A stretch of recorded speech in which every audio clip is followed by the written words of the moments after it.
gars, vous faites, enfin, certains d'entre vous, je vais être un peu cru, ça va être simple de parler pour qu'on se parle facilement, et je vais faire des parallèles avec ce que je fais dans l'immobilier. Certains d'entre vous, les gars, vous faites du trading astrophysique. C'est-à-dire que vous êtes en mode Einstein, tu vois, vous êtes en mode physicien, en mode on se prend la tête de mal. Là, je vois des trucs dans les commentaires et c'est normal, hein, je suis pas en train de vous acculer, hein, mais ouais, chez mon broker, il y a des points de différence sur les points pivots. Mais je vais même te dire un truc, regarde les flux de prix. Chez tous les brokers, il n'y a pas un flux pareil. L'autre fois, on s'amusait avec Guillaume, on traite sur plusieurs brokers, on s'amusait de regarder le flux à l'ouverture, justement, au fameux 9h1 dont on parlait, chez un broker et chez l'autre.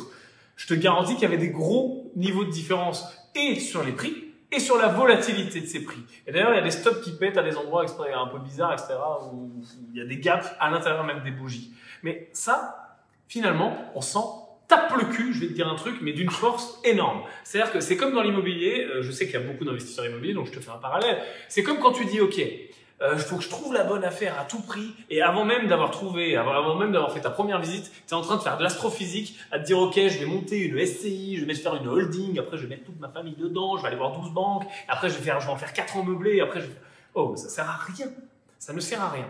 Et en trading, vraiment, le plus simple, et surtout avec Caria, c'est vraiment d'avoir une approche débile. C'est-à-dire que arrêtez de faire de l'astrophysique à tracer des niveaux de prix, des paraboles, des machins, des doubles Fibonacci ça sert à rien. C'est beau ce que vous faites. En fait, le plus simple, vraiment le plus simple, avec Caria, et d'ailleurs, je pense même en manuel, je vais même te dire, je suis foutrement nul en trading, manuel, et même avec Caria d'ailleurs. Et pourtant, ça fonctionne. Pourquoi ? Parce que tu as des mathématiques qui sont gagnantes, tu as un algorithme.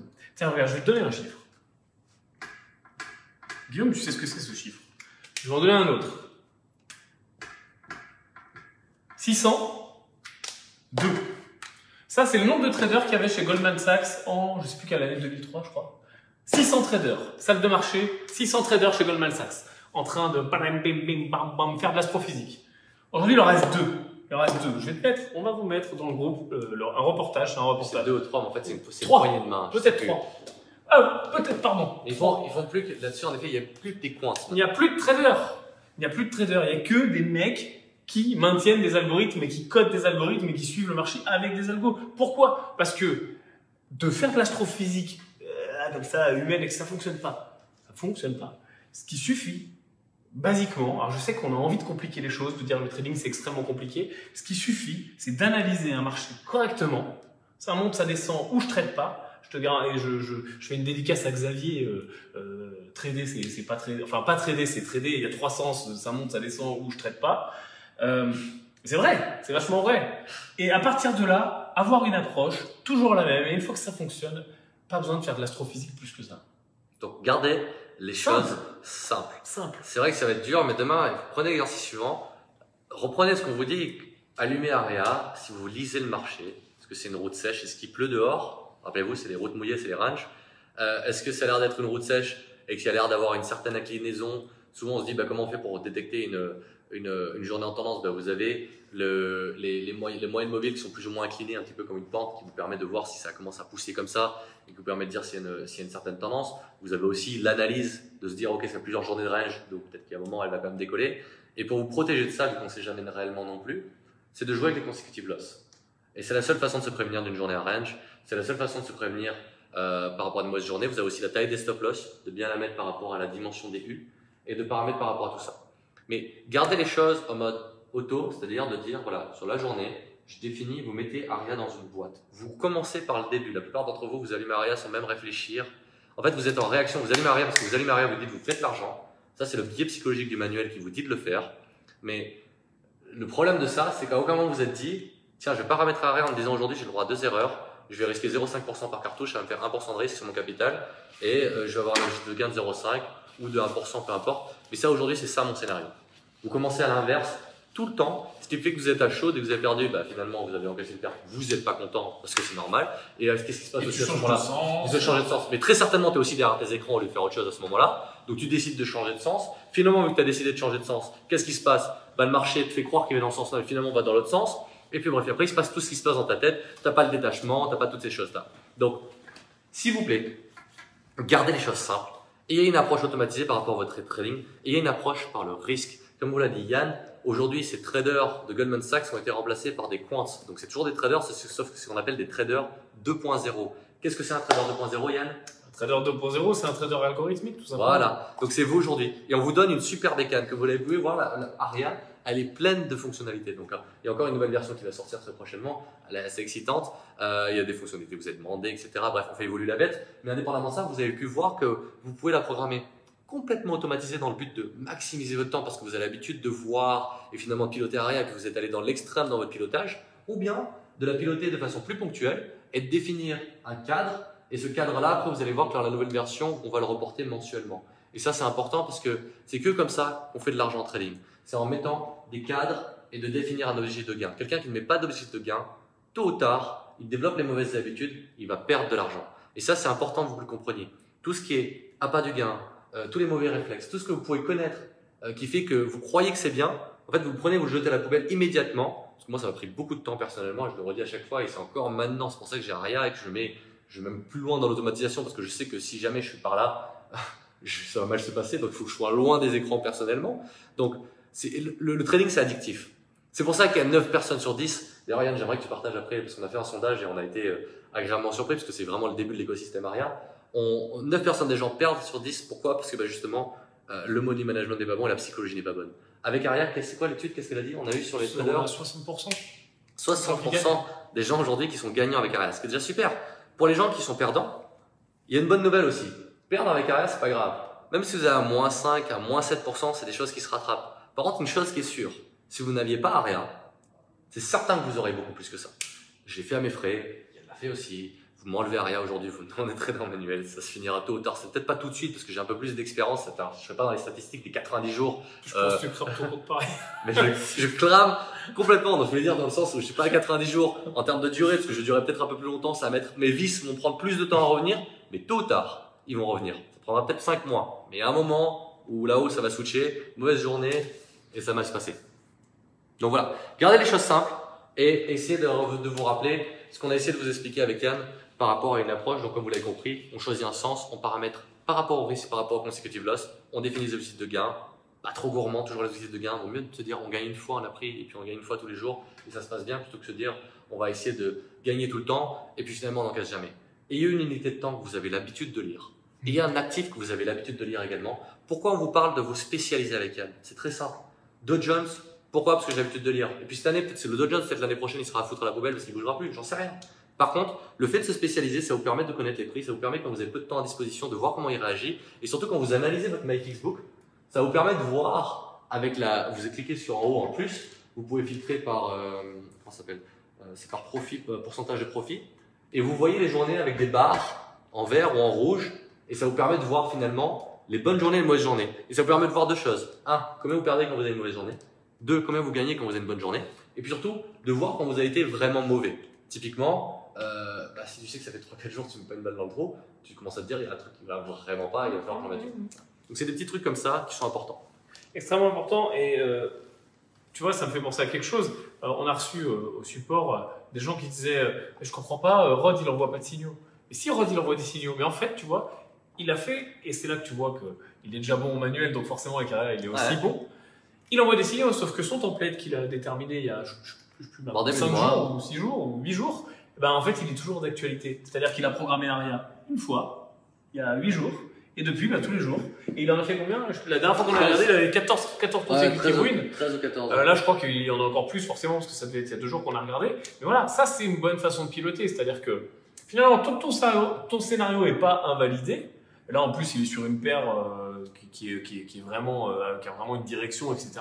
Et ben voilà, quoi, tant que ton scénario n'est pas invalidé, pourquoi tu vas chercher midi à 14h de tous les jours faire du trading astrophysique, à te prendre la tête, à aligner les étoiles, machin, un truc? Bah non. Là, on a 13 consécutives wins en 8 ou 9 jours. Et Nicolas, il est totalement d'accord à ce que tu dis sur le fait qu'ils prennent chercher le Saint Graal. Aria, c'est pas une baguette magique, hein, les gars. C'est vrai que c'est important de le comprendre. Et par contre, c'est un merveilleux moyen. Et je vous invite vraiment à le piloter comme nous, on peut en avoir l'expérience. C'est certains pilotes, parce que tous les pilotes aussi, on a certains pilotes, conseillers en gestion de patrimoine, qui utilisent ça aussi pour des solutions pour eux, pour leurs clients, et qui donc, sont beaucoup moins actifs, sont un peu plus vieux, mais on va dire qu'ils utilisent de la bonne façon. Pour nous aussi, c'est la même chose.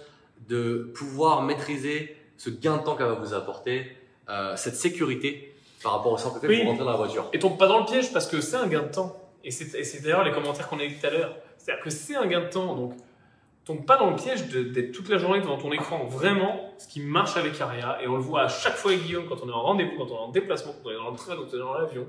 Ce qui marche avec Aria, c'est je set up le matin ou à 14h ou à 11h, comme tu veux, peu importe l'habitude que tu as de trading, et j'oublie. Et je ne regarde plus. Et moi, mes meilleures journées, qu'elles soient gagnantes ou perdantes, mais en tout cas mes meilleures journées au niveau de mon mental, mes meilleures journées au niveau de la programmation, mes meilleures journées au niveau de comment je vais pouvoir les enchaîner, c'est vraiment, je regarde pas. Et le soir, limite, j'ai oublié. À 22h, je fais, oh putain, d'ailleurs, qu'est-ce qu'elle a fait Aria? Et il n'y a pas de problème parce que j'ai mis des filtres, j'ai mis des consecutive wins, j'ai mis des consecutive loss, je sais qu'elle va s'arrêter de trader, etc., etc. Donc, limite, je regarde en mode, tiens, qu'est-ce qu'elle a fait, quoi. Et c'est comme ça que tu dois utiliser Aria. Le soir, tiens, qu'est-ce qu'elle a fait? Et là, j'ai une bonne surprise ou j'ai pas une bonne surprise. Et est-ce que mon scénario a été validé ou invalidé? Et là, ok, j'ai une deuxième analyse. En fait, j'ai une première analyse le matin, j'en ai une deuxième le soir. Est-ce que ça a marché, pas marché? Est-ce que ça allait dans le sens où je voulais ou pas? Et même si j'ai perdu, est-ce que j'étais plutôt dans le bon sens et quelles ont été mes erreurs? Si le marché a vraiment fluctué, il était très volatile, peut-être j'étais trop serré au niveau de mon stop, peut-être que j'étais trop large, peut-être que mon RR était trop... Peu importe, tu vois, mais tu débriefes ton trading, ok? Mais vraiment, essayer de le garder simple. C'est finalement assez simple de base, les mathématiques. La taille de mon stop, la taille de mon RR, bien filtrer correctement pour éviter les faux signaux. Si j'ai des doutes sur le sens, je monte sur des UT plus grandes. Et puis après, le reste, les options en plus, etc. C'est des options. Elles vont s'adresser à toi si tu es peut-être un trader plus avancé. Tu vois ce qu'on a expliqué sur le côté gauche du tableau, avec les RR importants, etc. Tu y viendras. Par exemple, qu'est-ce qu'on a comme option qu'on n'utilise pas quand on est débutant? Par exemple, le Smart Take Profit. Franchement, c'est une très bonne option, mais peut-être que c'est pas l'option à utiliser tout de suite dès le début. Peut-être que quand tu débutes vraiment, ça peut être intéressant de juste identifier tes U et apprendre à placer ton stop, ton take profit au bon endroit. Tu as de très bonnes vidéos pour ça sur YouTube, tu as une très bonne formation. J'ai vu aussi dans le chat passer des questions vraiment extrêmement basiques qui prouvent qu'il y a des gens qui n'ont pas regardé la formation. Les gars, regardez la formation, regardez les vidéos YouTube. Vraiment, une fois que vous aurez vu et la formation et les vidéos YouTube, je vous garantis que 80% de vos questions vont disparaître. Et ensuite, vous pourrez rentrer dans les réglages avancés, etc., etc. Mais vraiment, même les réglages avancés d'Aria, même la partie 4 sur Aria, c'est, je ne vais pas dire que c'est trop avancé parce que non, c'est utile, mais limite, ça vient après quoi. Simplifier votre trading. Avec le filtre quand même qui est là-bas. Oui, il y a les filtres, oui, ça sert. Mais simplifiez votre trading. Un point que je vais mentionner par rapport à Yann, ce qu'il dit, il y a une autre chose qu'on se disait avec Yann souvent quand on regardait, parce qu'on a fait le test même nous, c'est en fait complètement, de temps en temps on se dit on devrait enlever toutes les options. Oui, c'est vraiment une question qu'on se pose. Hein. Et moi je pose dans ce sens-là. C'est-à-dire qu'on se dit en effet qu'on devrait vous donner une version par défaut avec buy, sell et on ne touche plus à rien. Et on ne peut rien régler. Avec un stop loss fixe, un smart take profit, on se dit que certains d'entre vous auront des meilleurs résultats. Donc le point qu'il y a à garder en tête par rapport à ça, c'est que garder toujours les mêmes paramètres aussi, c'est un avantage parce que ça vous permet de voir en fait votre pilotage, quand est-ce qu'il passe, quand est-ce qu'il passe pas. On l'a vu sur une des versions qu'on avait développées au début quand on était avec Yann en train de se poser la question comment on va commercialiser tout ça, qu'est-ce qu'on va vulgariser, qu'est-ce qu'on va simplifier, etc.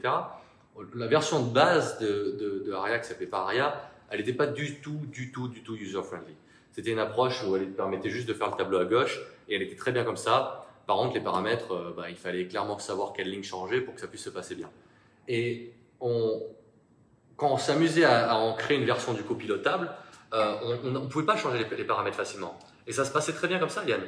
Donc, le but peut-être, ça serait de garder en tête une chose, c'est que par rapport aux paramètres qui sont aujourd'hui mis à disposition dans Aria, prenez, si vous êtes bien en M, restez en M. Si vous êtes bien à un carré rendement d'1,5, restez à un carré rendement d'1,5. Si vous êtes bien en Smart Take Profit Auto, restez à un Smart Take Profit. Mais mettez par défaut un cadre de trading. Moi, je suis con, hein. Je suis toujours avec un consecutive loss à tout le temps. Win, je suis à 1, 2. Et pourcentage de profit, je suis à 0,5 à 1, ça dépend. Je suis soit en pivot, soit en moyenne mobile, mais je suis plus souvent en moyenne mobile parce que moyenne mobile me permet d'avoir des retournements en dessous du pivot de temps en temps que je n'ai pas en pivot. Je suis sur du M15, très rarement sur un M5 parce que je pars du principe que c'est beaucoup trop agressif pour moi, à part si je suis sur du swing ou des stratégies comme on l'a vu tout à l'heure, mais voilà. Donc ça, c'est mon approche du trading. Et très souvent, j'utilise des call filters parce que ça me permet de ne pas être devant les écrans quand je dis à 9 heures. Donc, de toute façon, vous allez le voir. Remonter dans le temps avec arrière, c'est ça qui est intéressant. Vous pouvez voir de façon rétro-engineering qu'est-ce qui aurait pu se passer pour vous. Et voyez si le scénario, il vous plaît ou pas. Et à partir du moment que vous l'avez borné sur le nombre de wins, elle s'arrête. Moi, je pars toujours du principe qu'il faut borner la chose. Quand elle atteint son objectif, ciao, allez dodo, journée suivante. Je peux pas dire mieux.